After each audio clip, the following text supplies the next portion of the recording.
y'all. Hey, welcome back to my channel. Taylor Lauren here. Here on my channel, I talk about my life as a beauty queen, wife, and mama. Today, y'all, is Monday. What is it? What day is it? July what? 29th. Monday, July 29th. I am on my way to go to the consignment shop to try to sell some old clothes and make a bit of money. I just dropped Blair off at the house with Corey while I'm waiting for my stuff on consignment for them to decide like if they want to buy anything or not. I think I'm gonna go to the beauty supply store and try on some wigs. Y'all, I am highly considering like a wig or a sew-in because I know if we get pregnant again, then I'm gonna be back in that season of like not having as much time for myself. And with my pregnancy with Blair, I really neglected my hair postpartum and just like had a whole bunch of shedding and breakage and split-ends and everything, and I don't want to do that this time around, and I really miss my longer hair. So I'm trying to experiment with like protective styles that like I can still like and maintain. Like I don't want to get anything that is as high maintenance as my hair. And I really like getting crochet braids, but I do them myself, and sometimes the install, like that 2 to 5 hours of me doing it, and then before that just like washing my hair, getting it braided down, all of that, I just don't know if I want to deal with that with possibly 2 children in my life. So I like my crochet braids, I like how natural they look, but the install with me doing it sometimes is a lot. I want to try out wigs and see how I like that. Hopefully they still feel breathable and not too hot, and that way I can keep a braid down for like weeks at a time, and if I want to go out or do something nice, I can put the wig on. But if it's just a day where I'm with Blair or with the kids, I can just throw on a baseball cap or my little headbands like this. My hair is just like braided. And then sew-ins are cute, and from the research that I've done, they last a long time, but for me it's just like the maintenance of them. Like you have to maintain it like you would real hair. I don't know, so we'll see. So that's what I'm on my way to do right now. This morning Blair and I went to the WIC office and went to the food stamp office because I keep getting missed calls, and I'm not sure which it was from. So we're squared away with our WIC benefits. I also found out that I can receive more WIC benefits when I find out that I'm pregnant, and I don't have to wait until delivery, because I think with Blair I waited until delivery to like report or whatever, so that would be nice. I kept missing calls from the food stamp office as well, because I reapplied us for food stamps because everyone kept saying, oh, like just like, you know, in the streets or whatever, just reapply for food stamps, you might get them because it's an election year. Our food stamps got cut off earlier this year when I started working part-time with the current job that I have, which is a W-2 job. Before, when I was nannying, I was getting paid under the table, so technically I was unemployed in the eyes of the government. So yeah, so we'll see what happens with that. I really appreciate the government assistance that we are on. I just think at this point, no matter how much money you have, there's a price increase for everyone on everything, and like every tax bracket, things are just getting more expensive, like middle class, lower class, high class, whatever, upper class. So I appreciate the government assistance that we do have, and obviously the goal is not to be on it forever, but hard out here. So I really appreciate like the people that work in these offices, the taxpayer dollars that fund them, all that kind of stuff. I wouldn't mind if whenever I compete again to do like some collaborative events with our local government assistance offices, because they're just really important. And I think when you receive help, when you come in a position to give it, you should.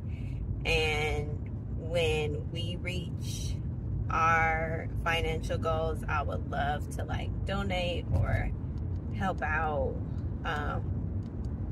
with the offices and the programs that have helped us. Because when Blair was little, I think our pediatrician approved her for like solids and like baby food at like 4 or 5 months, which was sooner than we were expecting. And that WIC came in handy because they have the beech nut baby food jars on there, at least here in Georgia, which I love that brand. I used it a lot as a nanny, and it really came in handy. So it's just stuff like that is really, really helpful when you need it, and every bit of help makes a difference. So that's that, y'all. That's what I have going on today. I have to update y'all on Jovani and egg donation meds.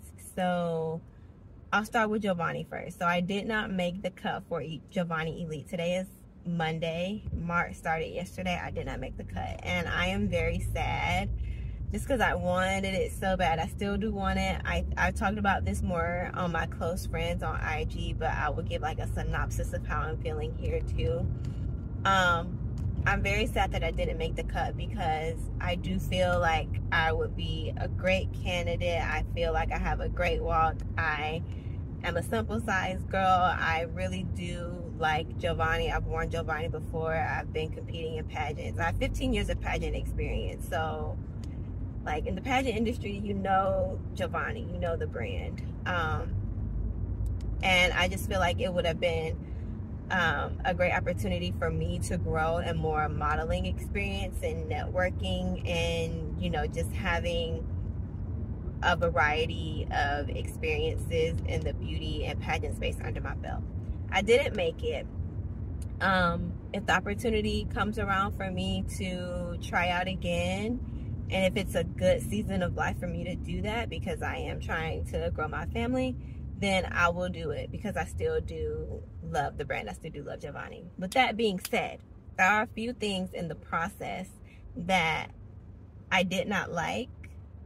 And maybe Jovani will see this, maybe they won't, and maybe they can take these things into consideration. I don't know. I wish that there would have been more diversity.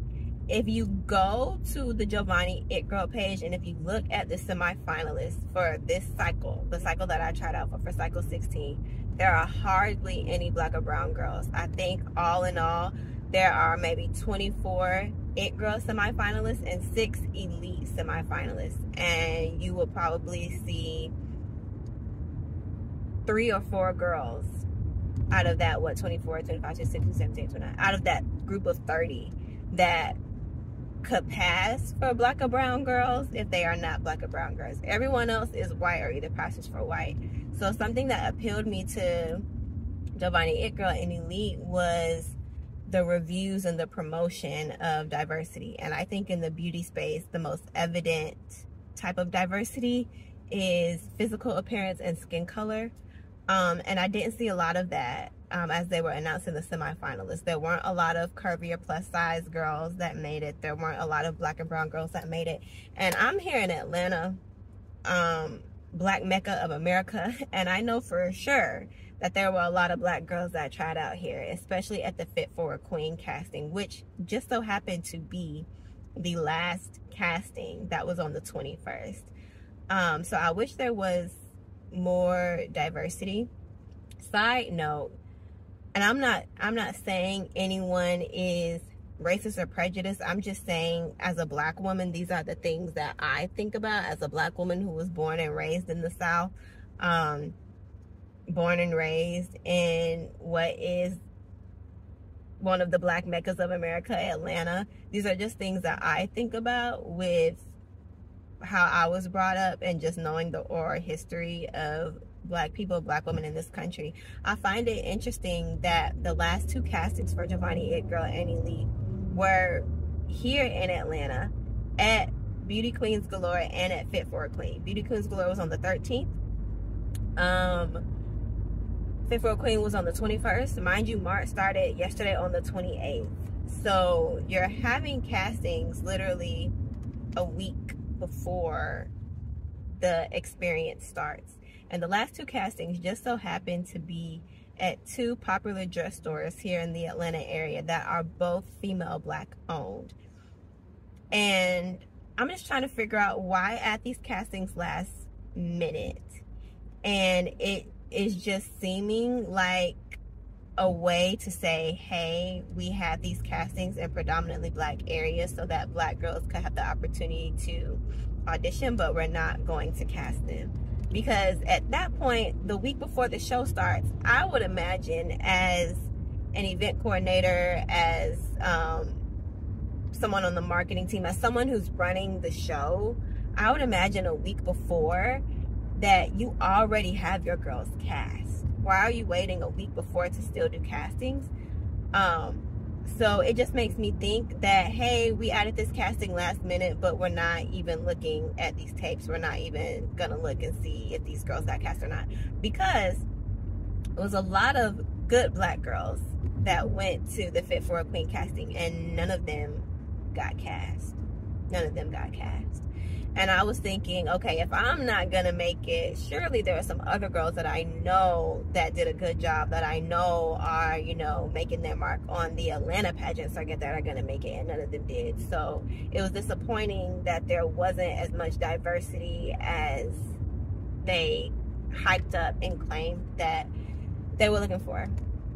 So that sucks to me. The next thing that I thought sucked was, out of the like 20 plus It Girl semifinalists, there were only 6 Elite semifinalists, which was the category that I was going for, the 28 and up. And I didn't like that there were so little spots.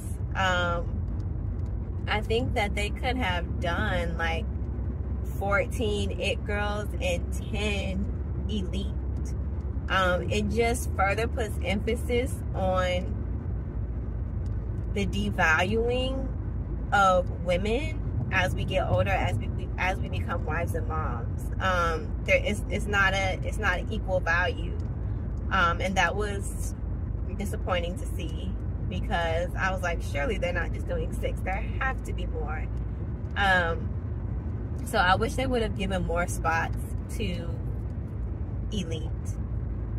If they weren't going to do equal spots, I feel like they could have definitely done more than 6. So hopefully that's something that will change in the future, because I think and that's such a big difference, like 24 spots in It Girl to like the 6 in Elite. It just further emphasizes the societal like devaluing of women as we get older and as we take on more responsibilities as family women, and it slims the opportunities for women to try to achieve their dreams as we progress into these varying seasons of life. It only says, hey, you're not as important, you're not as valuable, you're not as sexy, you're not as capable as you get older. And with those 6 slots, I feel like that's an underlying statement that's being made. So that's how I felt about that. Also, looking at the 6 Elite women that were chosen, congratulations to them, congratulations to everyone. I still think that it's a great opportunity. I'm just saying the things that I think could be areas of improvement on my end. So the Elite category says 28 and up, but I really think that they were looking for super mature and seasoned women in life, more like 35 and up, just based off of the synopsis of the women and their fun facts and their appearance. I think for Elite, they're actually looking for more seasoned women, and I was thinking this entire time that that's something that would come back to bite me in the butt, because I'm 30. I don't look 30. I still get mistaken for like a 16, 17-year-old all the time. No one thinks that Blair is my daughter. Everyone thinks I'm like her older sister or her nanny or something like that. Because the first casting that I went to, I was the only Elite contestant, And all of the other girls there were like 16, 17, 18 years old, and they thought that I was their age, and they could not believe that I was 30 years old. So I think not looking my age and not looking seasoned and not being like 35 and up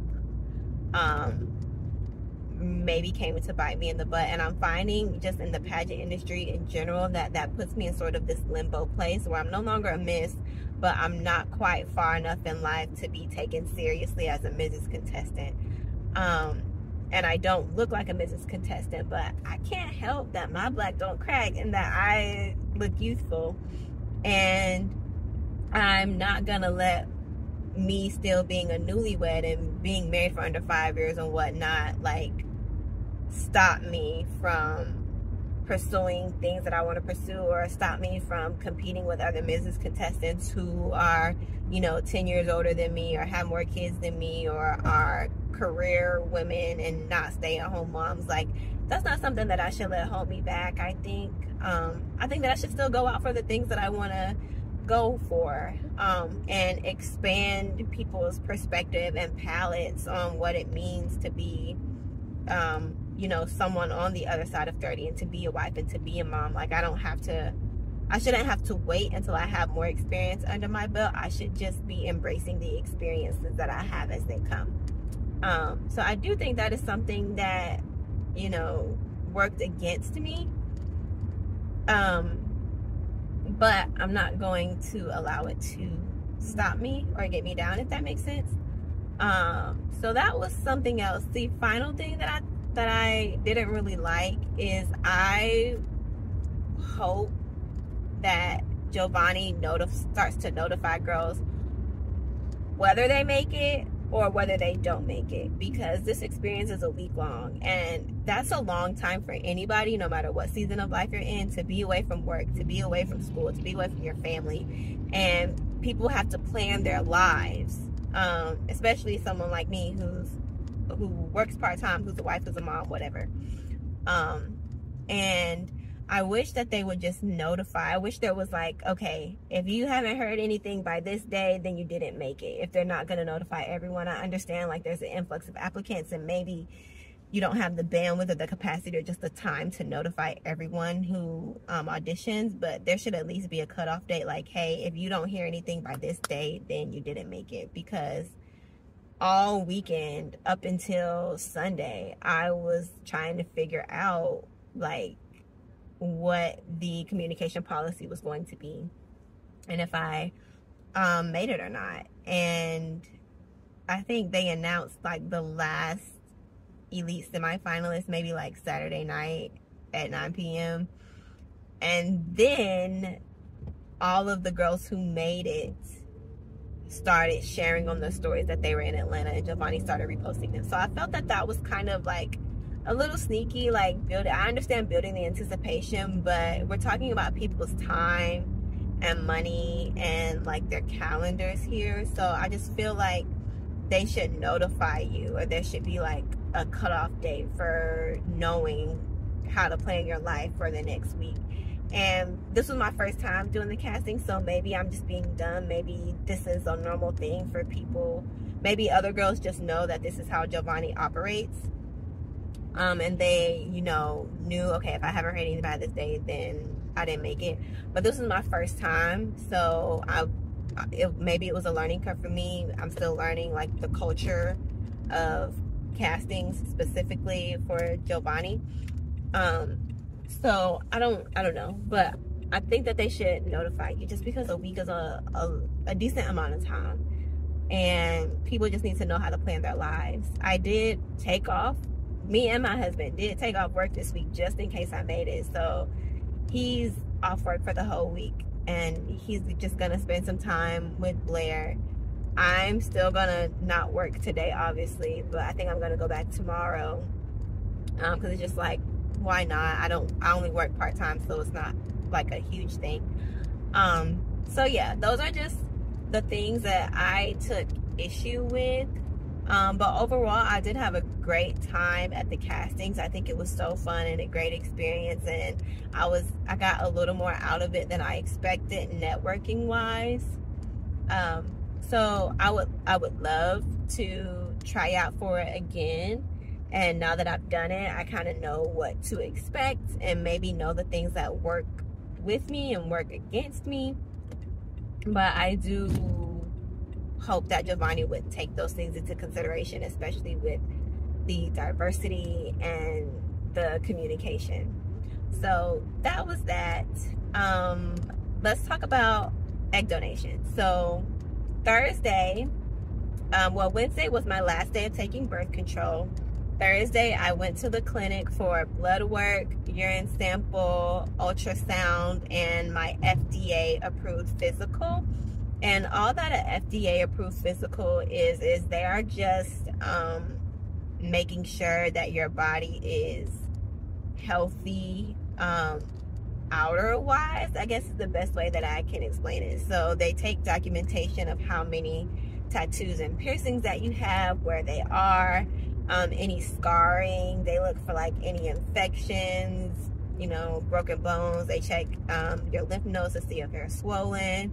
It kind of feels, the best thing that I can compare it to is, I would imagine that this is the type of like evaluation that corpses go under review for, or the type of thing that they take note of before you go into surgery if something happens, so that like your loved ones can identify your body, like how many tattoos does she have, does she have any piercings, any infections, those types of things.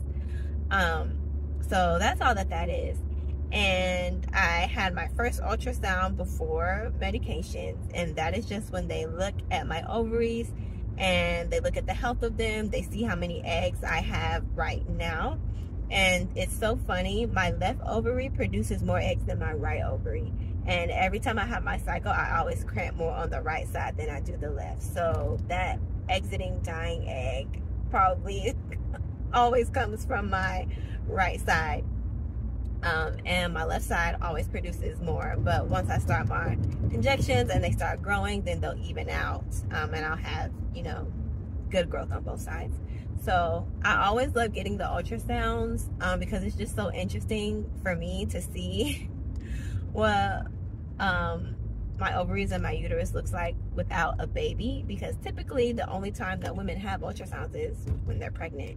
So I think it's so cool to see just, you know, what your eggs look like. So that was Thursday. Sunday, yesterday, I started my injections, and we'll be doing that every day for the next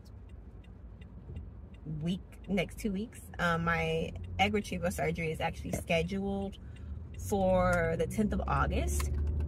And this video is probably going to be longer. I think I'm just going to insert the clips every night of Corey doing my injections for me, y'all. And I'll try to like date them so you can keep up with it. But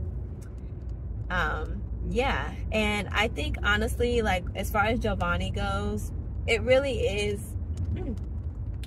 divine timing, because my period also started on like Saturday, I think, and it would have been a bummer to be modeling 10-12 hour days on top of having a cycle, on top of taking these hormonal injections. I think I would have been able to push through, but I think it would just have been a lot. So although there are certain things that happened that I didn't like, I still firmly believe that man's rejection is God's protection, and this just was not the best time for me to have this opportunity with this egg donation cycle that I have coming up. And if that caused me to be overlooked or caused certain things to happen that I didn't like, that turned me off a little bit, those are things that God allowed. And if I'm supposed to do it again, then it'll circle back. I am just really amazed and grateful that I even had the opportunity to audition, because this is something that I wanted since I was competing as a Miss. And once I, you know, got married and entered this season of life, I didn't think that I would have the opportunity to do it. And just the fact that Jovani Elite is a thing is a testament to like what is for you, and the opportunities that are for you will not pass you by. Even though I think they could expand the slots, I'm just happy that it's even a thing. And maybe all of these things that I'm thinking will be implemented to where it's set up for a better opportunity and a better chance for me to audition and have a better chance to get picked. Who knows? But yeah, this week, if I would have done Jovani, it just would have been a lot, because this egg donation surgery and taking the medications leading up to it is serious business, and I know I would have been so tired and so drained. So maybe next time when the timing is better. But yeah, I think that's all, y'all. Thank you for watching. Like, comment, and subscribe, and just enjoy the clips of me taking these egg medications, these hormone medications for egg donation surgery.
Is Wednesday, July 31st. I'm trying to do a good job of documenting the egg donation process. So it's Wednesday.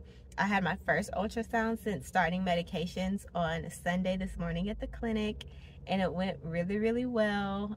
They just took my measurements and my quantities for how many eggs that I have. And funny enough, my favorite thing about being an egg donor is the ultrasounds, because typically you only have ultrasounds in pregnancy and you don't really see what your uterus and your ovaries and your eggs look like, because there's a baby there. So this has been really cool, kind of getting to know my body and understanding the fertility aspects of production for my body.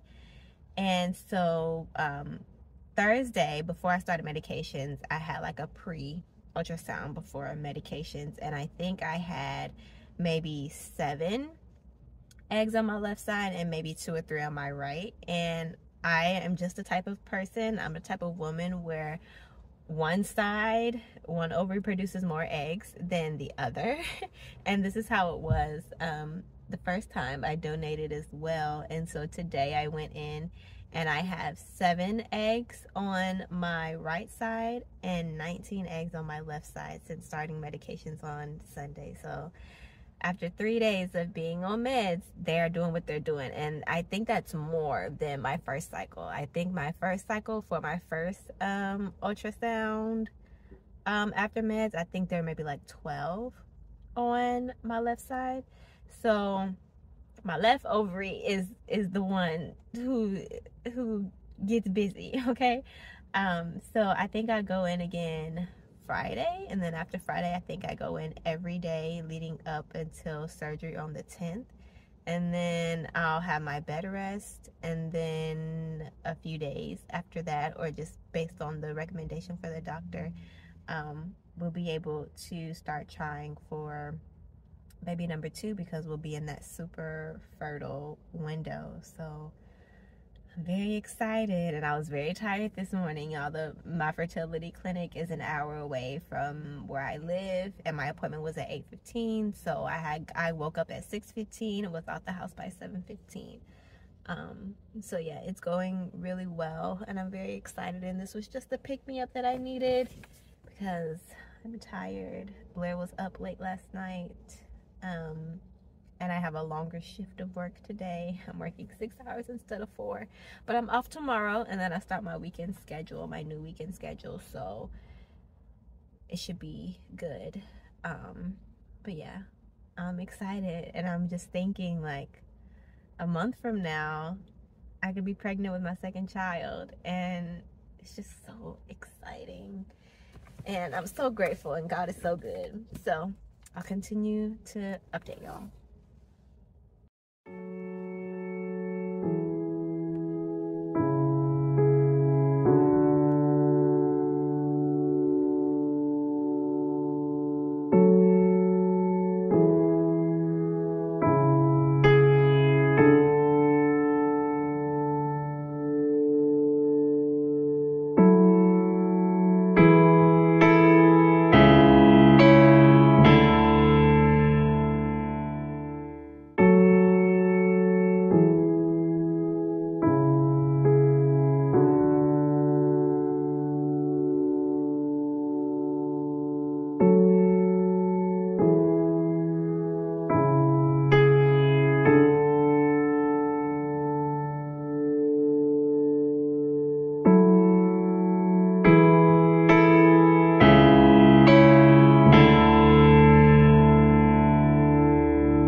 Hey y'all, today is Sunday, August 4th. It is about 8:30 in the morning, and I am on my way home from my 7:30 a.m. ultrasound at the fertility clinic. So last night, the 3rd, and this morning, the 4th, I forgot to film my injections for y'all because I was wearing a dress. But I just have to make sure I'm wearing shorts so that I can continue to film injections for y'all. Also, I had to update y'all on Friday, the 2nd, I had another ultrasound that morning. So I had an ultrasound Friday. Today's Sunday. I went in for an ultrasound. Everything's looking good. My eggs are growing. I am starting to cramp now. I'm starting to bruise in my arm from the blood work that I get at ultrasounds, and on my stomach from injections. So we have, what, Monday, Tuesday, Wednesday, Thursday, Friday, Saturday. I have 6 more days until surgery. So I'm trying to hang in there. I'm really tired. I started a new work schedule this week, so I've kind of been working back to back until I have my off days in the middle of the week, Tuesday, Wednesday, and Thursday. But I'm also picking up a nannying gig for the rest of the year that I will work on my off days from my W-2 job. So yeah, I've just been tired, and these injections, like, it's taking me out this go round. Like, I am running out of energy faster than what I remember doing it the first time. I don't know, my energy is just different. I'm just like more sensitive this time around. I don't know what it is. So yeah, just the injections and the new work schedule. I've been really tired also.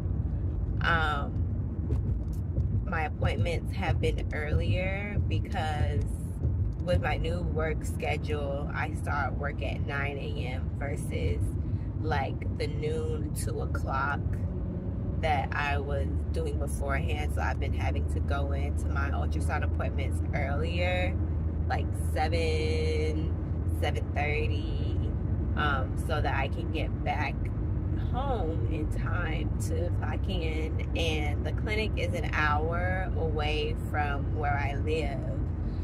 So for a 7:30 appointment, I have to be out of the house by 6:30, which means I need to be up by at least 6. So I'm pretty tired, y'all. So I just wanted to like give y'all that insight into like the dedication, the time commitment required to be an egg donor. But outside of that, I'm good. And whereas like my old work schedule was Monday through Friday, and I would clock in at noon and 2 like every other day. So Tuesday, Thursdays, I would clock in at 2. Monday, Wednesday, Fridays, I would clock in at noon, and I would work until we close at 6. But my new work schedule is now Friday to Sunday, and I have Tuesday, Wednesday, and Thursday off, which is going to be great when Blair, oh wait, no, it's Friday to Monday, and I have Tuesday, Wednesday, Thursday off, and that is going to be great when Blair starts preschool, because I'll essentially be off 3 of the 4 days that she's at school. And that'll just be, you know, really nice for us to have more quality time after school, and for me to be present and like volunteer more if there are any events at school. So I'm still working part-time. It's just my hours are not as spread out, and whereas normally I will alternate between like 4 and 6 hour days, now it's like 6-7 hour days back to back, but it's still 28 hours. So now Friday, Saturday, Sunday, Monday, I start working at 9 and I get off at 6, 4:30, and 4. So the longer days have been kicking my butt. The good thing about it though is it's 2 days on emails and 2 days on the phones. So my job, the phones are closed on the weekend, so Saturday and Sunday I'm just doing emails all day, which is nice.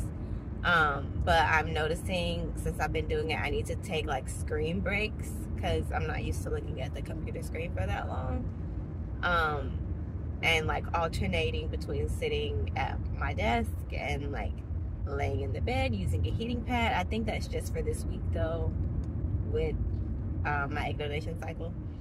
And then Fridays and Mondays I'm on the phones or wherever they need me to be, phones, emails, whatever.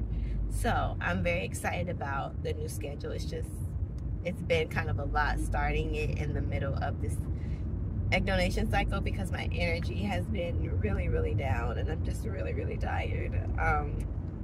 So yeah, just wanted to give y'all that update, and we can go back to injection highlights. Hey y'all, it's August 5th. Last night I did not film injections because Miss USA was on and House of Dragon was on. This morning I forgot because I was just tired. So it's August 5th, so let's presume with injections starting tonight, August 5th.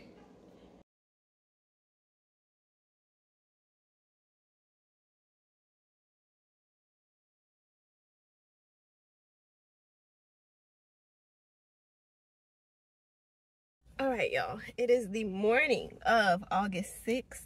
It's maybe like almost 8:30. I'm walking out of the clinic on my way back home.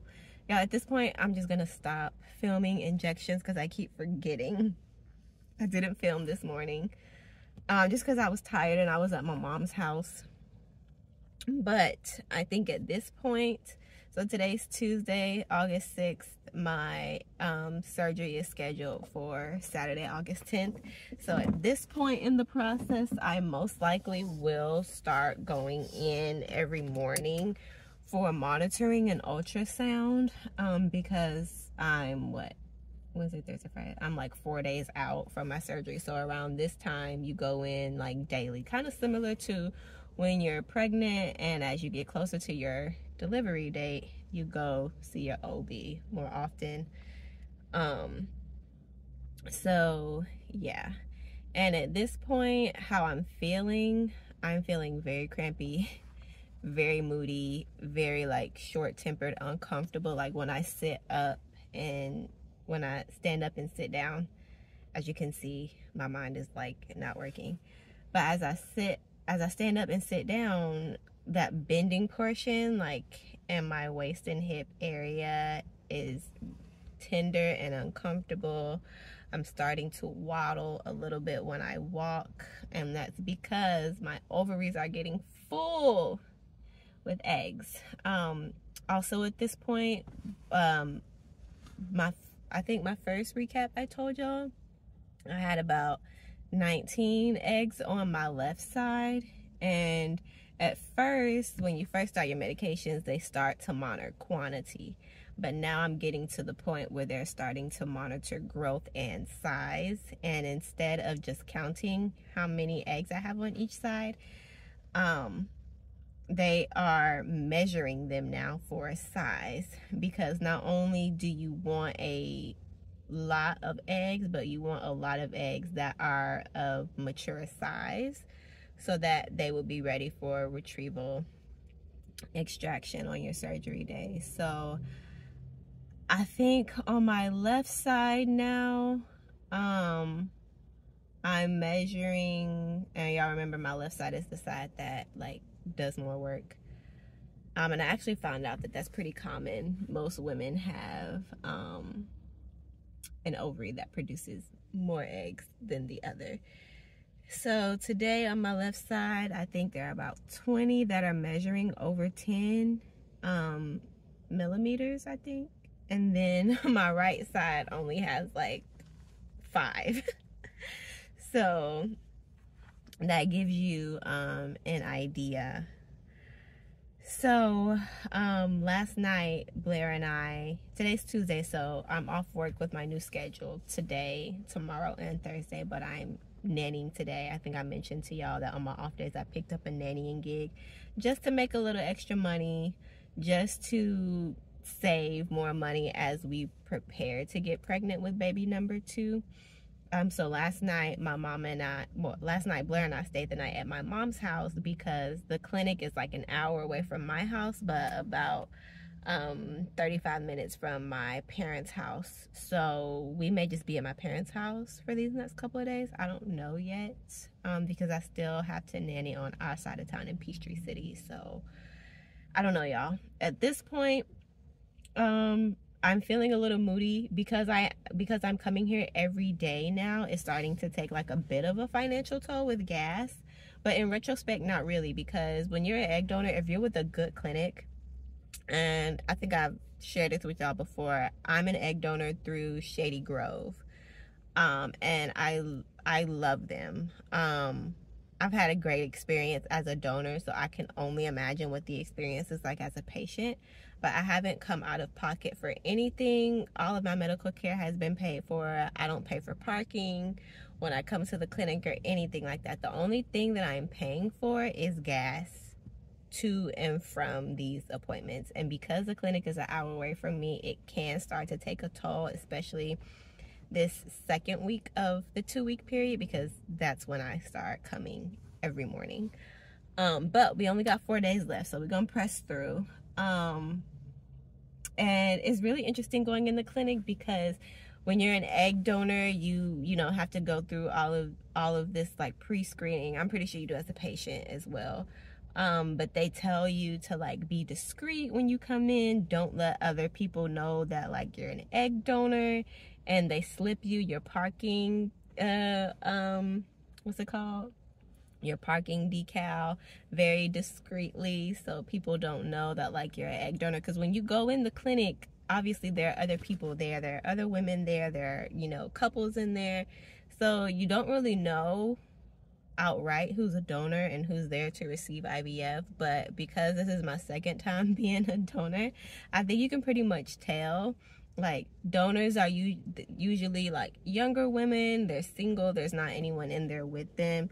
You can always tell the couples that are just starting their fertility journey because it's always a couple. It's always like, you know, husband and wife or a queer couple or what have you. They're always together. So you can tell who's just kind of starting and who's like familiar with the process and who's a donor. So yeah, it always just makes me curious about like the type of people that get my eggs, or where people are in their journey, and you know, how many times they've tried to conceive. And it just reminds me why I'm doing it in the first place, to help somebody. And y'all, at this point all the nurses know my name, they know my blood work. I walk in the door, hey Taylor, good morning. So I think in my and I'm married, I wear my ring, so I think, you know, other people may know, okay, she's here a lot. I don't know if she's, you know, on her 5th IVF cycle, or if she's a donor. But y'all, I feel like I be here so much. And I only had, my first cycle was in March, and I just started this second one in July. So what, March, April, May, June, July, yeah. So I only had 4 months of like a 4-month gap of not being here before I started my new cycle, before I started my second cycle of egg donating. So yeah, we'll see. I'm gonna wait on the email from my nurse about my dosage, about the schedule. I'm gonna see if she can just give me my appointments for the rest of the week so that I can, you know, just be prepared. But y'all, the energy toll, I'm not like old or anything. Like I had just turned 30 when I did my first egg donation cycle. I don't know what it is. I have been forgetting to take like my B12 a few times this week in the morning, but my energy is just so like down this time around. I don't know, I'm just way more tired than I was the first time. I'm really interested to see how many eggs they get this time, because I think that might have something to do with it if I'm producing more. And then the girl who did my ultrasound today, she was like, yeah, I can see why you're uncomfortable. You got a lot up in here. And I really wish that I could film the ultrasound for y'all so y'all could see like what it looks like, but we can't film or record in there for privacy purposes, obviously. But oh yeah, child, I am tired. Like bending down, standing up, sitting down, it's a chore. It's getting painful. And then I'm getting so tired of being pricked every single day. Now I'm doing 3 injections a day, the ganirelix in the morning and my Gono-F and HCG at night. And then I still have 1 or 2 more medications that get added in the next couple of days. So I'm sticking myself 3 times a day, getting an ultrasound done every day. So y'all women, y'all know how, you know, how that feels. And then every day I also get blood work. Every time I go in for the clinic, I get blood work. They draw a vial of blood every single day. So y'all, I'm bruising. And I bruise really easily. I started bruising maybe like day 4 of last week. So it's getting uncomfortable. It's getting to that point. And I'm just a donor, so I can only imagine what women go through who have done like multiple IVF cycles of, you know, the injections and the medications and the daily ultrasounds and hoping eggs and embryos taken, all of that kind of stuff. Like, whew, I can only imagine, but this is why I'm doing it. So yeah, y'all, I'm bruising, I'm getting poked and prodded like 4 or 5 times a day. 3 injections, blood work, ultrasound every single day. So yeah, well, moving forward, it'll probably be every single day. But for this cycle, it's been like every other day.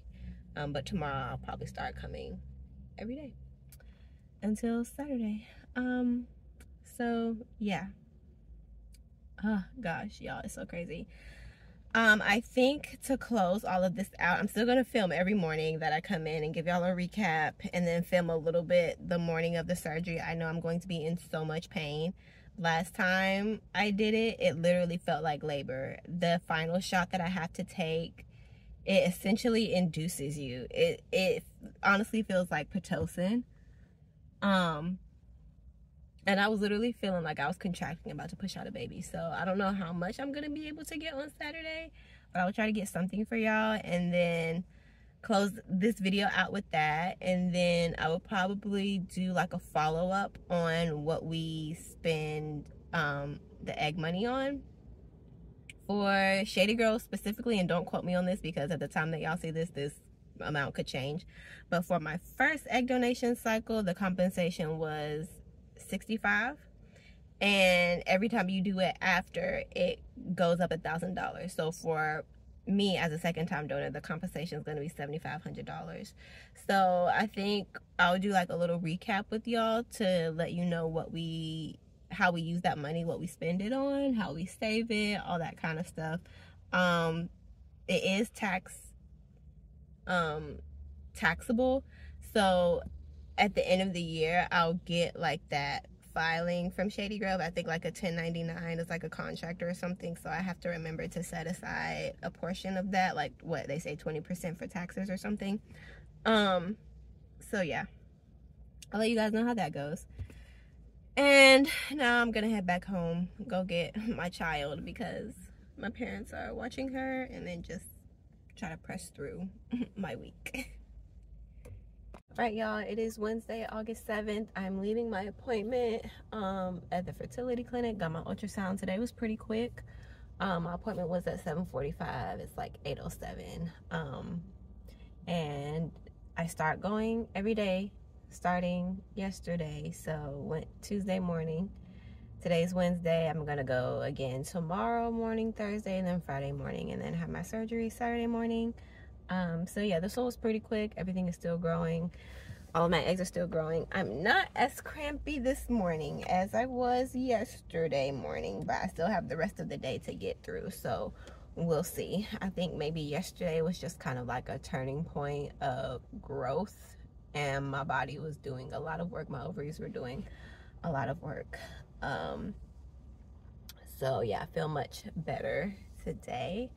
I have a little bit of a headache, but I think I'll be fine. And it's just a lot on your body to get like 3 to 4 shots a day, ultrasound every day, blood work every day. It's just a lot, y'all. But we're pressing through because I know what it's like to have pregnancy loss. We just want to do what we can to lift that weight for another woman. So see y'all in the morning. All right, y'all, it's Thursday, August 8th, 8:09 in the morning. I'm leaving the fertility clinic. Just got my ultrasound done and blood work again, and I am at my wit's end and uncomfortability, y'all. I'm having so much abdomen pain. I am now like driving with my seat let back a little bit. My ovaries are getting very big, and my energy is like decreasing by the day because I've been getting up at 6 a.m. for these appointments, and my day ends pretty much at 5 for the since Tuesday. This week I started my nannying gig, and next week I won't be getting as many hours because school starts back. But the kid that I nanny, I've been doing 5 hours Tuesday, Wednesday, Thursday. So Blair and I will be on the way in a couple hours. But I'm just like uncomfortable, and I just have like these spouts of just really tight, crampy abdominal pain, similar to like labor and delivery. And my ultrasounds are getting pretty long now. Yesterday, today, and I'm pretty sure tomorrow is like a 20-minute ultrasound of having the little stick stuck in you and them just probing because they have to measure each egg that you have. So y'all, I just got to a point where I've started falling asleep on the table, honestly. And the nurse that did my ultrasound today, she was like, yeah, your ovaries are getting pretty big. I would not be surprised if they tell you to trigger tonight and you have your surgery tomorrow, Friday, instead of Saturday. And trigger is essentially, it's the medication that I'm on that I have is a Lupron trigger. And it essentially is an injection that brings your ovaries and your eggs to full ripening. And honestly, y'all, it triggers like contractions in my experience anyway. And I absolutely hate it. It is the last and final step in the egg donation process. And as soon as I took it last time for my first cycle, I felt like I was having a baby maybe like 20 minutes after. So it's serious. So we'll see what they say. My nurse usually messages me around 3 or 4 in the afternoon It would be a relief if they tell me to trigger tonight, but it would not, it would be a relief physically. But I've already taken off work Saturday instead of tomorrow, and Corey's off on the weekend, so he's going to be bringing me to surgery day. But I think I can hang in there one more day. I know tomorrow is going to be tough, but tomorrow's the last day, Friday, because I'll have this 7:45 appointment, and then I have to rush to get back home because I work 9 to 6 on Fridays. Luckily, I work from home. And it's just been a lot back and forth with Blair and I staying the night at my parents' house because my parents live like 30 minutes from the clinic, whereas I live an hour from the clinic. So that's been a little easier for transportation in the morning, but at night, Blair and I just go back home. I repack, we get baths, try to get her to eat at home, so that way when we get to my parents' house, I can just put her in the bed. So yeah, you guys, that's what we're dealing with. And you know, just one more day. I can hang in there for one more day. But I don't know, something about this second time has just been more draining. Maybe because it's gone quicker. There were a few delays in my first cycle, but this time it has just gone really, really fast. And I think it may be just difficult for my body to keep up. But yeah, we'll see. I'll see y'all in the morning. And we'll figure out if tonight I will trigger or if they're going to wait till tomorrow, because girl, the pain, we getting there. My eggs are big and juicy, my ovaries are big and juicy, and it's just really difficult. Like, I have to like lean back anytime I'm sitting down now because the pain, and it's crowded down there. It's crowded. So we'll see. And then when I pick up Blair now, I can't pick her. I have to pick her up on my right side because my left side is just too uncomfortable. So whew, we'll see. Now I'm trying to do this quick. It's Saturday morning, August 10th. I am in the waiting room for retrieval. Kids aren't allowed in here, so Corey and Blair are downstairs. They're probably gonna wait in the car. I got her snacks and her tablet and everything. They did have me triggered Thursday night. My cramping yesterday, Friday, wasn't that bad. Friday morning I went in just for blood work to make sure that I absorb the trigger medication and everything's fine. They have you trigger at a time that coincides with the OR and like your cervix ripening and everything. It is 7:30. I'm scheduled for 7:30, so they should be coming back to get me any moment. And starting to feel it cramping. You can see how swollen I am. So yeah, check in with y'all when I get back home. All right, y'all, I am at home now. It's like almost noon. Corey went to go get me some Waffle House to eat. Blair's in the living room playing and watching Miss Rachel. Surgery went really good. I'm still kind of like a little loopy and dizzy from the anesthesia.